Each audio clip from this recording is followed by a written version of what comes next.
It looks like we are starting the recording. We push. Hi, this is Athena StarSeed and Elitom El-amin, and we are doing our StarBody Activation 7-day retreat lecture series. And we now have two. One is on 11/11 in November, and that's going to be until the 18th. And the second one is 1 week later, which is the 25th through Thanksgiving week. Zero food. Yes, just prana. And that ends on December the 1st. So I'm going to go ahead and pray us in, and then we're going to get started. And today's like really juicy topics I'm really excited about today. So let's all breathe together. Inhale. Exhale. From the point of light within the mind of God, let light stream forth into the minds of men. Let light return to earth. From the point of love within the heart of God, let love stream forth into the hearts of men and women. May the Christ consciousness return to earth. In the center, where the will of God is one, let the center guide the little wills of men and women, the center which the masters know and serve, and may it seal the door where evil and doubt dwells. May the plan of love, light, and power restore heaven on earth. Archangel Michael, Gabriel, Uriel, Raphael, Father Sky, Mother Earth, from the point of light that connects us all, please be here in the sacred circle of light. Allow us to be a clear channel for all the souls that are listening and the omnipresent I am we. Love, love, love. Amen. We're in. Amen. This is so wonderful. And it's so good to be living this pranic journey, as we call it, the pranic light body journey. And it's more than just a goal that we're seeking or a destination. That's not what it is at all. It's a continuance of a lifestyle. Now, why do we say that? Because every time we breathe in and out, we can do that ability without even thinking about it. And when we do that, that's our connection to this realm that we're in, that's giving us so much power, so much strength, so much animation, but the average person just don't think about the power that's coming out of that relationship of just breathing, being connected with nature, because that's what we are, nature. So this is wonderful, again, just living this lifestyle. Now, when I was in India, I said something to them because there's a word called pranayama. And pranayama means breath exercises. And I said to a group, and in their culture, they all kind of know the foundation because that's part of their culture. And they're a group of businessmen and doctors and stuff. And I said, you know as well as I do, if a practitioner takes up pranayama, breath exercises, they can transform themselves. And all of them looked at each other and said, you're right, Elitom. That's the power of breath when a person comes into it consciously, even though all of us is doing it unconsciously without thinking about it, that connection with this realm that we live in. This is wonderful. Any thoughts on that? Yes, I think that the breath, when we were talking about the turtle the last session, they breathe 3 times a minute. They live 150 years. What are they doing to be able to extend their life and to be able to be in that patience? And we use turtles as an analogy. Don't be like the turtle in the hare where you're the hare and you get there too fast or you get there too late because you're running your life so short, you die at 33. And you're saying, take the breath slow, realize there's consciousness and energy in the breath. It raises your consciousness. It raises your lifespan. It raises your level of awareness to solve problems. And that's what I want to talk about today is problem solving in respect to, here we go, adversity. We have 3 words I want to talk about. Integrity. What does that mean? Truth, which is relative, but let's say there is an ultimate truth, being integrity with yourself. And then celibacy, because I've had people come back with different definitions. And of course, there's all these ways to God because God is inside. But what do you feel about integrity? What does that mean to you? And how can we stay in it? Oh, wow. Integrity is awesome. And I'm so glad that when me and you were talking about it in that one video that was showing about the guardsman, and he was told not to let nobody come through this gateway. And no matter how many people came to him, he had his orders not to let nobody go through the gateway because that's what his master told him. But even though people of importance started coming, you know, importance of the world, he didn't let that one bit move him off of his orders on what he's supposed to do. That integrity on basically when you're carrying out a truthfulness, a faithfulness of a commitment that you're making, to stay integral with it. So even when I teach on the Breatharian process on the word consistency I use, stay consistent with the meditation. That's also using integrity so that you can see the fruits come up, or so that you can stay in a certain vibration or frequency, because that's what it takes. Because when you're dealing with energy, whether if it's negative or positive, that's how we look at it, but energy just loves to move. It ain't looking at it as negative or positive, but we have to understand that. So that's why we need to pick up this integrity, and it can be developed. You understand? So the more you stick with it and develop this integrity, so that you can not only go into another frequency of consciousness, but to maintain it is going to take integrity and consistency. Okay, so for me, I agree with that. And I want to add to that, that for me, I feel integrity is about becoming whole. Something integral is whole and complete. And I'm thinking about the number 9. Okay, and stay with me. 9 is an integral number. Right. It's going to go back to 9, no matter where you're at. 1 plus 9 is 10. It's going to go back to a 9. It's resolving itself. It's complete. When you're complete and you know you're God and God are you and you're one, Aham Brahmasmi, Atum Brahman, we're one. When you know that that's integral, you understand the universe is loving itself. It's helping itself. It's healing itself. It's not fighting itself like cancer or slandering itself like trolls on the internet. It's not against itself like two lovers fighting. It's two hands praying. It's the body and the mind knowing that there's a communion happening. There's no fractions that are, like the crystal crack. This is what we're talking about. Right. Dark crystal. When we get fractured, we fight outside with other people. When we get fractured, we're fighting inside of ourselves. When we get fractured, our cells are fighting on microscopic levels. Right, absolutely. That's why on this, as we're dealing with this consciousness of becoming one with it, there is no enemies. All is of the source. Right. And that's the way we have to start training ourselves to see things. And these things that we used to call negative, first of all, it's the source, it's you, and it's there for your help, there for your development to resolve that crack. So you don't need to go and fight against yourself. That's not how you solve it. You look for the highest possible means so everything could grow up out of that, because the universe is user-friendly. That integrity, again, bringing everything into oneness.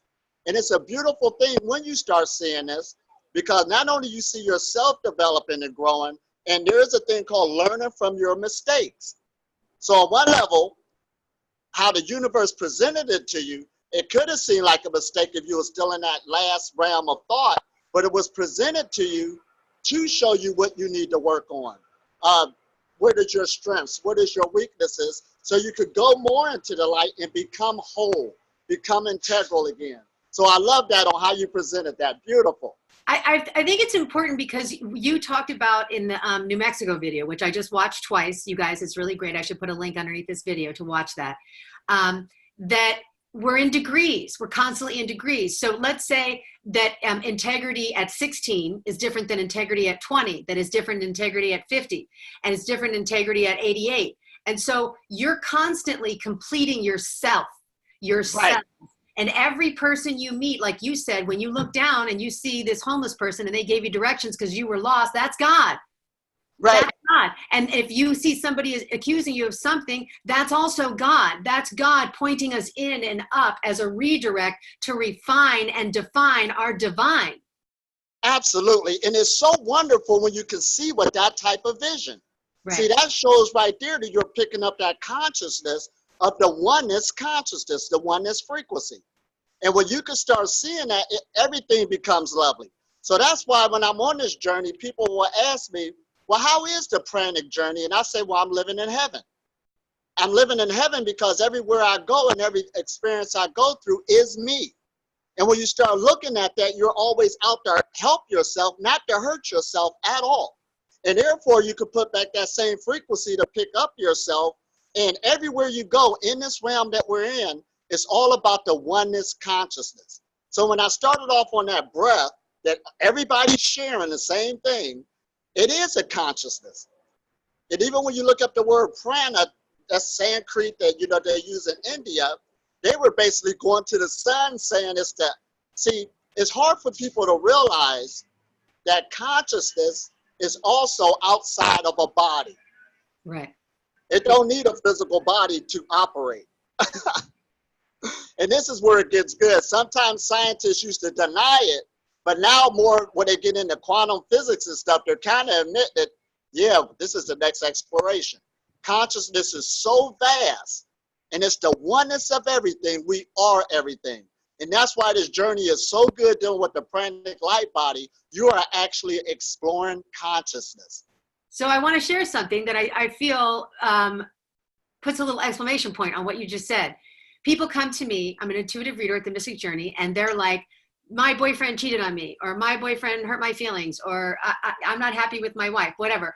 And I have to constantly take them into a meditation, have them breathe, redirect, and say, I want you to imagine sitting in a movie theater. I want you to imagine casting all the characters of your own life. Now I want you to imagine writing the script for the characters to come in. And as your main point of collective focus is yourself, you're still the playwright, the antagonist, the protagonist, the chorus, the set design, the seats, and the audience. Now, when you watch that, what is the gift the protagonist character is giving you so that you can breathe in the consciousness to know how to receive it as a gift and turn that wound into wisdom? So some of these people that are coming in are looping because they don't want to pick up the narrative and say, yes, I'm 100% responsible for creating my entire reality. Now, when you say that, you have to understand the flat tire, the divorce, the disease, the rainforest. The pool guy came over today and he said, God, it's so clear here. At my house, it's totally windy. They're going to shut the electricity down. I said, what were you thinking when you found out that fact? And he goes, what? I go back to your mind. What were you thinking? And he goes, I was thinking, I don't want to go to work. I don't like my job. And I go, well, I wasn't thinking anything. And I looked up and the weather was clear and I walked away. And he was like doing the pool in his Zen way going, I wonder if my mind affects the weather. Right. Right. That's awesome, ain't it? Oh my gosh. And see, this is why this is so great too. When we're dealing on this exploration of consciousness, it's an experience. And that word experience is a whole nother ball game. We can read books, we can do all this other things, but to have that experience as we're going through this is a whole nother ball game. Now, going back on what you're saying, basically dealing with these couples, and they're talking about the playwright that they're basically doing. You're all the characters, you're writing your story. Now, listen at this. I was just in Florida where I was with a more mature group, and all of them either went through some type of divorce before or stuff like this, breaks up of relationships. And all of them where they at now realize it was a gift that they learned so much out of that. And they kind of thank the person for it. They're not mad at them at all. Now, as they was going through it, you can't see that far. Boy, that person seemed like they're the devil. This person just go against everything I'm saying and all of this other stuff. But as you move on through these life experiences, wow, that was a good gift that I learned to expand me and make me more whole, that I'm glad I know this now. So that's why when I tell people when they're going through life experiences, if you had a time machine to go back to certain events and you knew you were going to get through it without a shadow of a doubt, you probably wouldn't be crying or shaking like you were back then. You'll probably be doing your nails because you know the next part. Oh, I'm about to go through this. So that's why when you're living your life now and you know that the universe is user-friendly, and this is why I tell people I'm basically living in a high state of consciousness of heaven, is because when I'm going through life situations and I've seen myself go through so many in the past and I got through it, all I'm required to do is learn, grow, and I'm excited to see how consciousness is going to open up the next door. This is wonderful. And your development just keep going and going, and it don't end. The light is so vast on what it has to offer us. Like I said, it don't need a physical body to operate. It extends outside of us. So let's go into because we're talking about integrity, we're talking about truth, and when you're following your own inner truth, this is about levels of gradation. So some of the people that are coming on the retreat, They have to follow their own truth. Can they come and expect to give up food 100% of the time? Maybe not. Maybe that's not honest for who they are. Other people, maybe they've dry fasted. Some people have taken other breatharian processes before, 2-3 times. Some people have done ayahuasca 400 times and they're coming. So the people are all coming at different levels. So as long as we know that we can just be truthful with who we are and where we're at, we're going to get the reception of consciousness on our breath based on how empty we are as a consciousness. And if this is our, I want to say data files, if this is our computer and I've got tons of stuff and I haven't emptied my computer and defragged it, my computer's going to run slower than somebody who's been on the breatharian path for 20 years, emptied all their files, their computer's got fast, high-speed internet access. They can look at anything in the world all at once and know it.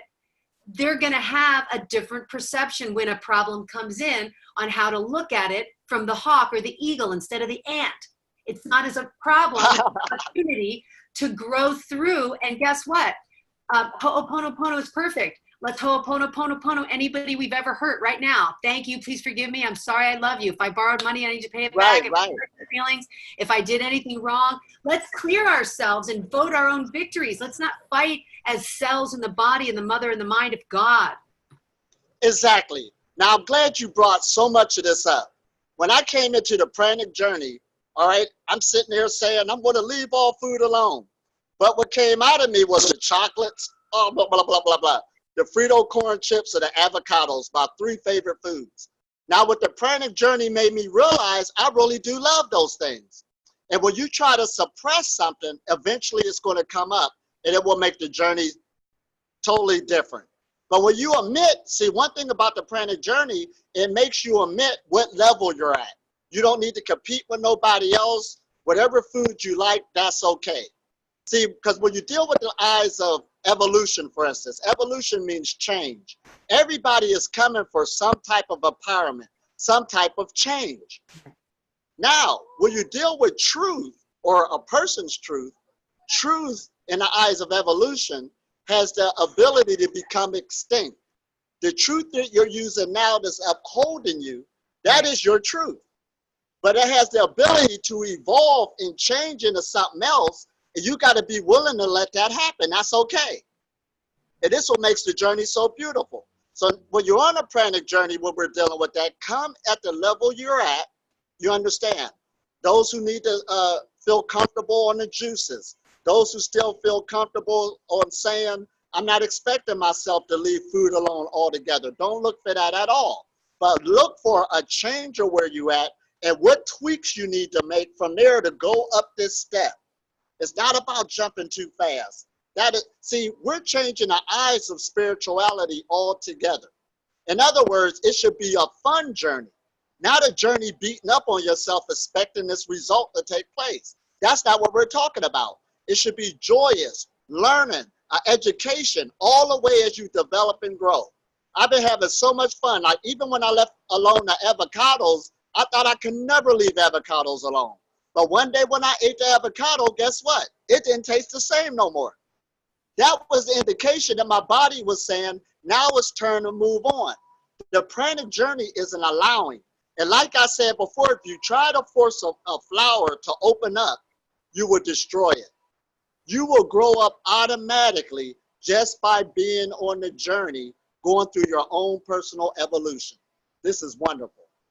So I'm glad you brought that up about the avocado and loving it and then being able to have it, the love affair is over. And it lost its thrill. You've had an experience. I want to liken this to music because I think everybody loves music and everybody can remember playing that song until it was old and tired and you couldn't hear it anymore. You just played it, and you got it and you loved it and you sang it and you just squeezed the juice out of it and then you were ready to listen to something else. Right. So your tastes kept changing and your frequencies kept rearranging and your molecules kept expanding and frozen ice will melt in the sun. And so it'll eventually go to steam. And we're talking about alchemy. We're talking about transmutation. We're talking about having the Holy Spirit pull you towards yourself instead of having an outside person like a religion push you towards the center. when you don't know where you want to go. You Right. came here to go out to come back in, to go out to come back in, to go out to come back in. And that's going to go out for infinity. So ye are gods. Know yourself as God. Where? You could know yourself as Christ here. You could know yourself as omnipresence here. You could know yourself as an asteroid here. You could know yourself as the turtle here. You could know yourself as Elitom here. You could know yourself as myself here. You could know yourself as one thing. Right. Exactly. And see, we use that word God, but if you don't feel comfortable with that, we could use the infinite, we could use the source, we could use nature. We use these different words. But see, the reason why we're changing the face, I could say, of a spirituality and how it's changing, because knowledge has increased. In other words, we're looking at our whole physical being differently now. And when you brought up music, our physical bodies is like the instrument. It's putting out a vibration, a sound. And everybody do experience this expansion of consciousness at times where you get to know things you didn't know before. That comes into the instrument. But now we're getting into when you're dealing with the pranic journey, and since our physical body is this instrument on how to maintain that vibration. That's why we started out talking about integrity. We started out talking about being consistent and making these little minor changes slowly, not a big jump, so it can give off another type of music. So we could get into the bigger orchestra of being who we truly are, of everything, the infinite, the source. And it's wonderful, again, as we're on this journey. A pearl doesn't become a pearl overnight. A pearl has a tiny grain of sand and it erodes itself into the pearl. So our life experience, all of our adversity too, ladies and gentlemen, with the Me Too movement and beyond, we are one with our brothers. There's a perpetrator-victim dance that happens until you dance out of duality and really take credit for singularity and know that there's only infinity. You are here to experience all sides of the spectrum, the light spectrum. I'm going to put the egg at the bottom of this video. So anyone who has any questions, if their mind can't grab this, they can watch a narrative where God meets this kid and he gets hit by an ice cream truck, and they talk about being between lives, and he tells him, you're everyone down there. You're what? Everyone. You're everyone. How can I be everyone? I don't want to be Hitler. I just want to be happy. Well, you know what? Everyone is everyone is everyone. And you can say that from a philosophy, or you can actually vibrate into it as an experience. And then you can't go back from that, because when you look behind the veil, you do see light, and the light that within you shines without. I can look right through any client's light and see the creative force. I can see it. Man, this is so wonderful. You're everyone. You're and the experience I'm having in this life, like, check this out. This is a true story. I'm walking down the street here. I'm in Ohio now, and I've got the oneness frequency going on. So somebody hand me some money and say, God bless you. All right? So I'm, all right, God bless you. Then some woman was walking down the street the other way, and she said, my heart is heavy. So she's talking about all this stuff to me. We're complete strangers, but she's talking about how she couldn't pay her rent wherever. So I gave the money to her. It was like, you're this bypass, because that's me. That was me handing me the money. That's me giving it to somebody else. And I know I'm not going to lose, because I'm a conduit now of everything that's going on. That's my consciousness. This is wonderful, again, when you start coming into this other experience, bringing it from myth to reality, to really start living it. And then you'll know for sure, without a shadow of a doubt, we can't lose when you go into the unified consciousness. We've already won, WON, and we've already been one, ONE, because integrity is a cell that knows the other cell is talking to it, and it can't not talk. It's like the water molecules can't not touch if they're in the ocean, and the ocean's H2O, and so are the water molecules, and our souls are God conscious, even if we're not conscious of it. However, when we peel through the other, it's his fault, it's her fault, it's their fault, it's that fault. We have to say, it's us. Gee, he's us. It's Jesus. us. Gee, he's us. Oh, be one. You know, can you be one? How? Here's the practical application. Go right towards forgiveness. If that were me, what would I want somebody to do? Even if I made a mistake. If that were me, would I loan myself the money? Yes, I'll loan myself. So you just transferred the energy. That's me too. I'm going to help myself. I need the money. I'm going to transfer the money. You know, yesterday I was working and I had 2 clients, And I was just kind of meditating, and all of a sudden, out of the blue, my friend calls me and says, hey, I want to pay for this lady to have a session. Go to her house. I'm like, okay. And when I went in, I looked at it and I was like, this is me, this is me, this is me. Tell me the aspect of myself that doesn't know that I'm another everyone. Tell me what I need to know to feel connected to everything, because I feel alone and separate. And it took me an hour to get my other me right on page with the singularity of there's only love. Once I relit the candle, then the light grows on its own. Absolutely. And that word love in the English vernacular is actually an action word. It's a continuance of the flow of energy, continually harmonizing it. So when we started about this breath, it's always going in the continual flow. You understand? That's that love energy we're picking up at. We have to stop looking at it on what they told us. I'm just breathing oxygen. I'm just breathing energy. You're breathing in love, a connection that always keeps us there. But now, since we're coming into this knowledge of energy and vibration and frequency, we got the power to harmonize it now. Keep it flowing. Keep it open. And that's what dissolves illness, sickness, and disease, depression, separation. It breaks. That's why we say love breaks all things. It's the continuous to keep that flow, and we got power to do it. First of all, that's a huge takeaway. Those of you who have your notes out, start writing that down. Breathe in love and feel the connection. So if you just broke up with somebody and you're sad, breathe in love and get connected. If you got divorced, breathe in love, get connected. If somebody died in your family, breathe in love. You can connect to them. To be the day dead on the November 2nd. Breathe in love, connect to your ancestors. Breathe in love, connect to nature. We cannot actually be alone. We can only be unconscious of being connected. Oh, exactly. This is awesome, isn't it? Again, this is a wonderful journey, this love that we're living in. And now, this is the first time I could use that word. Before, I was like, well, what is love? Everybody uses it so loosely and la, la, la, la, la. But the more you be on this journey and you start experiencing that experience again, you're right. You're never alone. Always got friends. And there's a saying that says, a stranger is nothing but a friend that you never met. That is so beautiful. Okay, so I want to go into our last topic because it's time. And this is a really juicy one because I've been tootling in and out of this, trying to figure it out from all different perspectives. Celibacy. Celibacy. Now, when I was a kid, I'm just going to briefly go into this. I was raised Catholic. Being a nun was kind of a little dream I had. I thought, oh, that was amazing. And then hormones kicked in and I fell in love with boys. And so that went out the window. I still loved God. I wanted to be connected.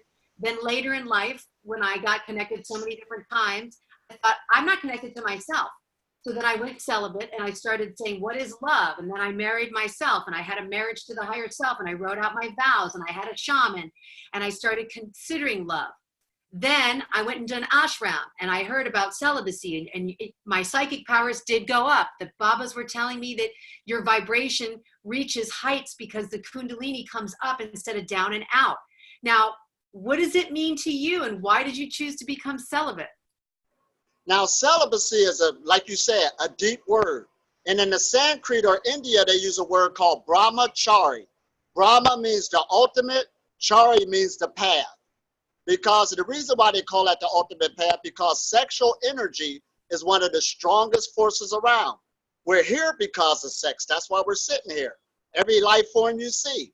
But there's a saying that says on the spiritual path, you have to be born again of the sexual waters. So that's why they got the celibacy in mostly all the branches of some type of religion or spirituality. And it's called the seventh island because many people don't even want to take that journey for number one. And they call it the seventh island because it's easy to get to the first island of diet, exercise. You can swim to those. But the seventh island means there's one that's way out there. Sharks is around it. All this stuff. So it's only a few who will make it there, you understand. But it's an energy that they say that the human being has access to that's the strongest energy that's in the body. Because again, just to make the hormones or the fluids, your body is using the best cells in the body to produce that fluid. You understand? Because it can produce another human being. But that's on the physical level. Now, the mental level, depending on many people coming from different walks of life. Some people got more libido than others, if they want to say it. And some people have a strong sexual energy and they probably think something is wrong with them because they've never been taught what sexual cultivation is or sexual energy. Plus, we live in a society where sex sells. And we're growing up around this. And of course, going through certain schools of thought out in the world, you know, a guy with 1 million girls is a hero. A girl with 1 million guys is a hero, a zero, and all of this other stuff. So many people are confused on what are they talking about this energy. What can you do with it? And this very powerful force is called brahmachari for a certain reason. All right, now here we go now. In this force, it gives vitality to the body. And they have a group now called NoFap. I don't know if I told you this before, but FAP, F-A-P, is fapping means masturbation. So they created this group because of, due to the technology. Now people got sex right in their hands, dealing with the cell phone, dealing with the internet. And porn is the biggest website that's being looked at and stuff like this all over the planet. Right. So therefore it became a problem because there's even medical stuff dealing with the over masturbation and stuff like this, dealing with the damaging the pineal gland, the pituitary gland, over stimulating it and stuff like this, just causing physical health problems to a lot of people. So a lot of this is coming on the scene now. All right, this gets good. There's so much in this. So when you're on this journey of celibacy, you got people coming from different walks of life, but they're saying, let me see what this energy is about and stuff like this. But it is a strong force to where you could become prana. I'm going to throw this out there because, like I said, this is a lesson I could talk for weeks about it. So I'm going to try to wrap it up as quick as possible. You could become living on prana just by sexual cultivation. Now, celibacy, when we hear that term, that just means having no physical sex, or you're holding this sexual energy, which is very powerful. Okay, wait, let's go into that for just a second. So what about kissing? What about fondling? What about hugging? What about sleeping together? What about touching? Do you still engage in that? Is that still being celibate? Well, there's a thing that they made up called tantra sex. Now, tantra does not mean sex at all. It just means a method. And there's some people, when they're on a journey, there's 7 different levels of the journey. And there is a journey where even married couples could be on a celibate path, but they go into tantra sex, and that just means you don't engage in having an orgasm. That's the whole key, not having an orgasm, but they still like the cuddling, they still like the kissing, they still like the touching. Then the highest level is renunciation, and that's when a person even don't engage from that, and that's when you're really dealing with the fullness of your energy, because there is a saying that says, don't play with fire. Okay, because I was going to bring that little fire question up because, you know, there is a line where once the engine starts going, you know, you have all the best intentions in the world. Like right now, I have been celibate for, you know, half a year again, and I'm excited. My energy is coming back. I feel younger. I'm feeling some health issues. I have access to more consciousness. I'm not as needy. My jealousy is falling away. It's a work in progress, but it's going down. And when I, you know, see people of the opposite sex, I don't have that second chakra pull. I don't have that pull that is like overpowering me. Do you still have to deal with that as a male? I'm not a male. I know you guys have more stronger drives than women. Do you still have to deal with the pull and then you have to override it, or you don't have to pull anymore? Oh, I'm glad you brought that up. See, as you're on this journey, especially for myself, I'm learning more and more about how to try to handle this. Because when you're dealing with a male, one thing the male creates is sperm. And sperm is very powerful because we create about 1,000 or more a day. It ain't got nothing to do about you thinking about it. It's automatically being made. It is automatically, when you're on this journey, over a period of time, to start reabsorbing itself back into your blood, so it'll start bringing out your aura. However, it does magnetize things to you very, very quickly when your aura starts expanding. And one thing it does too is it attracts the opposite sex to you like never before. So even on a no-fab journey, men will report that since they stopped masturbating, women that would never talk to them before, all of a sudden they're in their face. And it's Wow. another part of the journey. And even women are saying this now, because it wasn't talked about dealing with the women brahmachari, you know, due to female suppression. But a lot of them are saying like never before, this other pull is coming from them dealing with the opposite sex. Now, when I learned in my own personal journey, I got to keep in mind that this is taking place. So I do have to tighten up my ship, you understand, so it won't get carried out of control. So even though you can have something on your mind not being that way, you're not thinking that way, these energies are coming around you and attracted to you, and they're around you. You understand? And if you do get to playing with fire, you never know what that might open up. Because the physical body, it wants to procreate by our nature. It will even put an illusion on your mind and make somebody seem like they look more beautiful than what they really are, because the physical body, it just wants to procreate. That's what it does. It's not thinking about nothing else. Oh, man. So this is a whole nother training as you start getting on this journey. That's why even when you deal with Tantra sex, it's for temporary. It's a great, they call it gray Tantra. It's not to continue forever, because if you keep playing with the fire, you can get burnt and it will go deeper. You understand? So it's for an experience where you get yourself through that for those who need it, so it can bring you more into the renunciation stages where you just leave it alone altogether. And even in my own spiritual walk, I'm learning now that even the hugging and stuff like this is time to quit, so you can continue your spiritual journey, so that these things won't happen or get misplaced or taken out of proportion. It can happen dealing with human beings. You know, I'm glad you said that, okay? Because as a female teacher and fitness instructor since I was, 18, I had a lot of student male energy and female energy once in a while come my way. And what I found was the best thing for me to do was redirect the energy, because technically when a student or someone that listens to the teachings or follows your method of whatever you're doing, whether it's weight loss or breatharianism, they transfer the mother father to the teacher, and they do it to psychologists, they do it to hairdressers, bartenders, anyone, personal trainers. And I had to redirect that and say, that which you admire in me is in yourself. Now, if that energy is exchanged, it needs to go in and up and cultivate it, and so that you can self-actualize. Now, my Baba was teaching me that when you're making love, at some point, you actually are making love to yourself. When you're eating, you're actually eating yourself. Everything that you're doing, once the veil peels away to one of the, you said the seventh island, I did make love to one of my lovers, and I saw the back of my own head, and it freaked me out. And I went, oh my gosh, am I there right now? Right. Here's a fear that I had, and maybe you can help me with it. I was afraid if I woke up too much, everything would go away, and then I wouldn't exist. That is awesome. Now, I would like to bring this up too.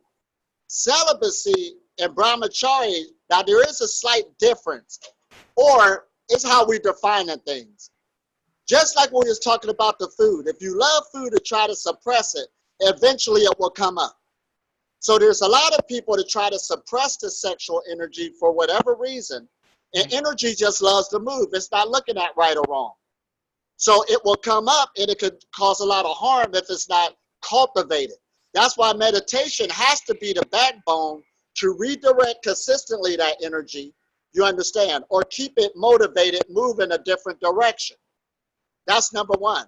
So that's why in the future, for us to talk more about brahmachari and the sexual cultivation is necessary dealing with the pranic path, because there's a lot of people, there's still a lot of holes in it on what to do with this energy next. You understand? So I'm glad you brought that up. So now, you're saying you can cultivate the sexual energy through qigong and tai chi and meditation? Absolutely, because energy loves to move, and it will, and that's the energy. It's at the root chakra, the first ejected chakra, and that is the ones that ignite or activate the other chakras. So that's why when you see that Pharaoh in Egypt and you see the serpent up on his third eye, keep in mind it came from the root chakra. That's sexual energy. Also in India, you got the Shiva and Shakti. That's sexual energy. We got that fancy word that we call Kundalini. So this is part of the journey. And you could blow out that chakra through having all these orgasms, and that energy will never be able to come upwards or open up that chakra. So some type of chastity or cultivating that sexual energy is necessary on this path. So there's so much to talk about on what we should do with it, and it's necessary. And again, you got to grow up into it as we're going into the path. And like I said, the highest level is renunciation, when you got to grow up and really stop playing the game altogether, because there's so many different energies out there and manipulations of your own mind. That's what it is, because everything is you. Right. But the body is just seeking. Energy loves to move, but we got to understand that the serpent just represents power. It don't represent good or evil. Yes. I'm glad that you brought that up. And I'm also glad that you brought up the difference between renunciation and celibacy and brahmachari, because I do think that people like myself say I'm celibate, and that's for long periods of time without going out, without a partner, without sexual energy, intercourse, specifically intercourse, releasing with an orgasm. Now, when you start moving up spiritually, you do enjoy your own field and you do enjoy your own energy. So you, instead of just taking a break from partnerships, actually choose your own energy over mixing your energy. Now, when you go to renunciate, which I hear you're saying you weren't a renunciate, but you're considering being a renunciate to stay even like higher. You want to keep going to the next level. Is that right? Exactly. Now, are you saying that, let's say people want to do the retreat and they say, I don't want to give up sex. Can I still be a breatharian and want to be married and have a partner? Oh, absolutely. Because even when you deal with the word brahmachari, this is why it's so different than just celibacy. Okay. See, there's 4 different levels of it. The first level is called the educational stages. See, this should actually be taught to young people. In other words, that's saying from to a certain age of 25, you should be trying to find yourself, find your knowledge, to grow, to educate yourself, to have life experiences before you lock yourself into those type of relationships. You understand? Because once you have that baby or these other experiences dealing with sex, it's going to dictate where your life is going to go. There's many people's lives is going a certain way due to not being educated, at a young age on how they spent their sexual energy. So when you want to do things later in life, it's impossible, or it's really hard to, due to how you spent your sexual energy when you were younger. So that's why the first level is from 0 to 25. Those are called the education years. You understand? Now, the second phase of life is called the householder years. Yes, there's people that are saying, I want to have a family. I want to, have children and stuff. You understand? So you're still on the celibate or brahmachari level, but now you're spending your sexual energy for somebody who's also going to give energy back to you. You're not wasting it. It's sort of like you saying you're becoming one with this person to create good offspring, a good family. You understand? Again, that's placing your sexual energy the right way. You understand? It's an investment. Instead of having your sexual energy all over the place, a family here, a family there, chaos here. You understand? So now we're seeing how important it is to direct the sexual energy and how it goes along with your life. You understand? Then it's just like I got one son, knock on wood, but the reason why I ain't had no more because I couldn't afford no more. A lot of people don't think on that level. I would have had more, it probably would have been harder for me to have certain other experiences in life. But by me able to have those finances for him to have his development, it made it a lot easier on me and the other life form I created into this realm. So again, we got the forestry years, because even when you got that marriage couple together, or that couple who made that commitment to raise a family, this is still part of brahmachari, because no matter how much you meet a person and y'all meet on a sexual level, the sex is one day, the physical sex is going to wear itself out. It's not going to be like it was on the beginning. That's why you should lock and try to meet on another type of level, energetically, spiritually, to help one another for your energies. So you even used to see those older movies where you see the older couple sleeping in 2 different beds. Now, one reason for that is if a person's constantly sleeping with you, having your energy like that, when they get sick or need that energy pickup, you can't really help them. But one thing about your own energy, you're always going to have your own energy. And when your own energy is strong, when something happens to your mate, your energy is strong enough to pick them up. So you're responsible always to cultivate your own energy. This is the brahmachari journey. Nobody can bring you happiness. You have to bring yourself happiness. And this is how this couple will go together. So that's called the forestry years. And then the renunciation years, even though it's limited, there is a couple that can be married, or people who can be married who went through those stages where they still can enjoy each other's company on an intellectual level and don't have to have that physical contact because they're both whole, they're both full, they're both happy, they're both healthy. And that's what we're talking about, the brahmachari sexual level. That is like so amazing. Okay, so I mean, I feel like we covered it. I mean, we went through integrity, which is becoming whole, and remembering that you are the universe and the universe is you, which brings to that breath, that when you breathe and you slow the breath down and you sit under the tree and you realize that nature is everywhere, in the cities and in the fields and in the rivers and in the oceans, oneness, integrity, becoming whole again. Then we talked about truth being relative at a meat-eating diet, a vegetarian diet, a vegan diet, a raw food diet, a liquiditarian diet, just a water or ... breath diet.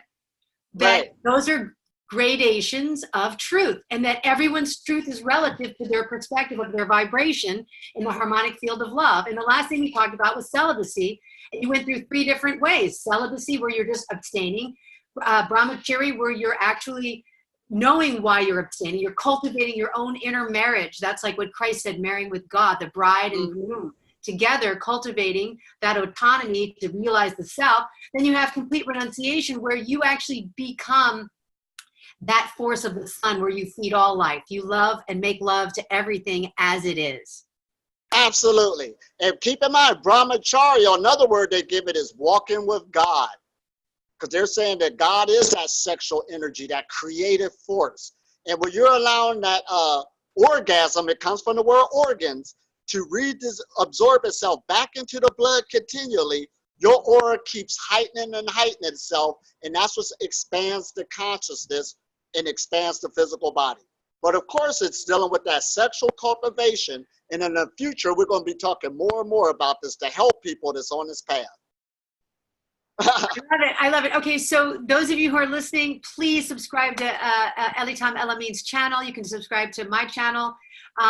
This is all about raising your own frequency wherever you're at. And listen, I am a student in this. I'm learning with you guys as it's happening. I'm very excited. Today is my very first day where I had no liquids, and it's almost noon. So this is my first non-eating, non-drinking half a day. So I'm just proud of myself. I'm going to take my time. And like you said, I remember being a smoker, and I smoked until I didn't want to smoke anymore, and then it left, and I've never craved it again. And so the same thing with meat, the same thing with everything. And right now, I'm just where I'm at, being patient, getting ready for you to come here to the city of Los Angeles. Our first retreat is on 11/11. If you haven't signed up, we have a couple spots left. And then the second retreat is going to be the 25th of November to December 1st. We're going to go through our Thanksgiving Gratitude Week. And we're really excited to meet you guys. Those of you who really want to jump in, we love you. Please, if there's anybody out there that wants to reach out, get a hold of us. We have the links below. All right. Ta-da. Ta-da. Okay, I love you. I'm going to turn the recording off. And this is 7-11. That's awesome. 7. That's like the Christ frequency with angel numbers. So just walk through the gates. Walk through the gates. I love you. Oh, I love you too. Keep up the good work. I'll see you soon. Voila. We're doing it. We are doing it. Beautiful. Wonderful.